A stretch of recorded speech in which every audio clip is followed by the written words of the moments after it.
on the subject of Courtois, obviously, given the hello chat we had the other day, thank you to Will, says Courtois has pissed up the opportunity to keep a clean sheet today. Yes, that will run, I'm sure, throughout this World Cup. He was at fault, but Ed, like Belgium were bad, and they were bad in against Canada as well. Like they're so ponderous. Yeah, it's just a reflection, I think, of their age, isn't it? Everybody it's just clear to see a lot of the stalwarts in their team are pretty old, especially at the back. I mean, to see Vertonghen still lining up, although he has his moments, still a great defender at times, but obviously lacking a bit of pace.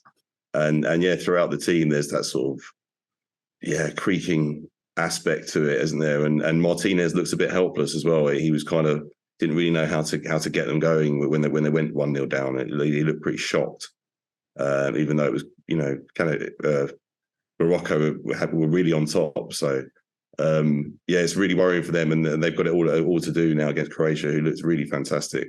I wonder, Nicky, if he's kind of like we talked about.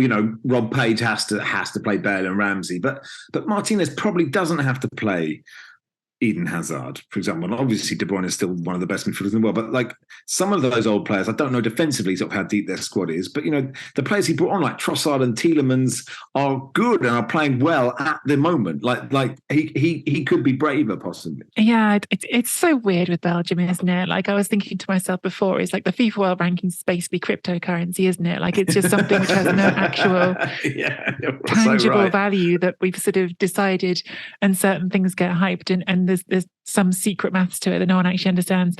I think Kevin De Bruyne was sort of blunt about it, wasn't he? Saying we're too old, we're not going to win the thing, and that's how they look. And it's a bit tragic seeing Eden Hazard, who we have all seen be a magnificent footballer, and you think he can't beat a man, like he can't do anything, like he's got no dynamism to it at all. And you contrast that with Ziyech, who, I mean, look, Morocco's tactics at a significant part of this game seem to be, keep it tight, get it to Buffon and Ziyech and let them do something. And you think, well, that's a tactic that should work for the Belgium we imagine in our heads, right?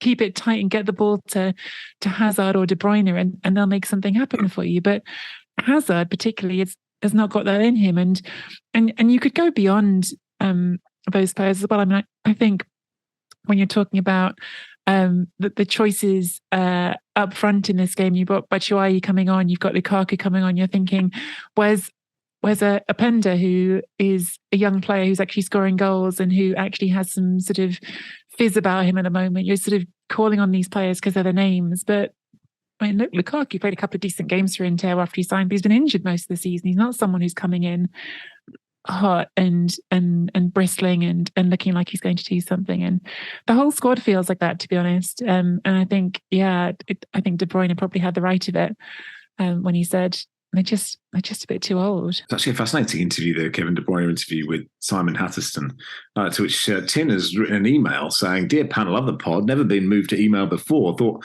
maybe you could shed some light on this perturbing topic for me. I enjoyed Simon Hattenstone's profile with Kevin De Bruyne in Saturday's Guardian. However, I don't think it's right that Hattenstone can just write, quote, he floats off to the fridge, takes out slices of white Hovis, makes himself a mustard sandwich, heats up green soup and starts eating, and then just leaves it at that. So many follow-up questions have been circling around my mind since reading it. Bread in the fridge, question mark. Millionaire athlete eating white Hovis. Mustard sandwich. Anything else with the mustard? To be clear, green soup is fine. I'm not bothered about that. Anyway, if you have any more info or can ask some follow-up questions via your journalistic contacts with either Hattenstone or De Bruyne, I'd be much obliged.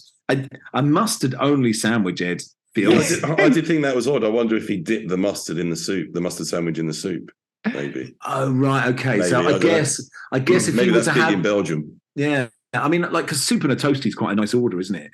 And if you just... And sometimes if you had soup and then you perhaps just had a kind of mustard...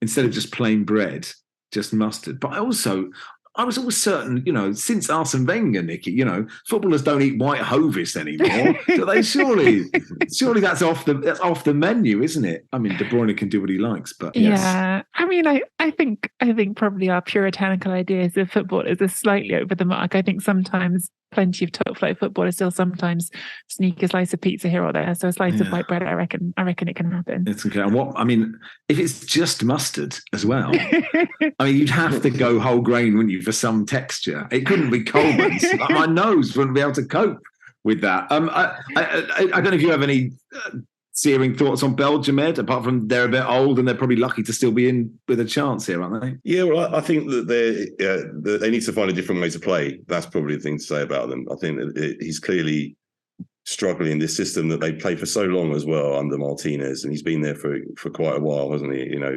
And pretty set in their ways. I think we could be looking at some sort of player revolution here, like led by De Bruyne, saying that how can we play well to get a result against Croatia, because that's what they need to do now, obviously, to get through. And I don't know what that might be, something a bit more attacking, perhaps with different personnel at the back. But yeah, certainly with what they're doing is not working. So it's pretty concerning for them. Given how old Belgium and Croatia are, it made me think that game might be like the Walking Football episode of Father Ted. But to be fair, Croatia were really quite good, certainly as the game went on against Canada.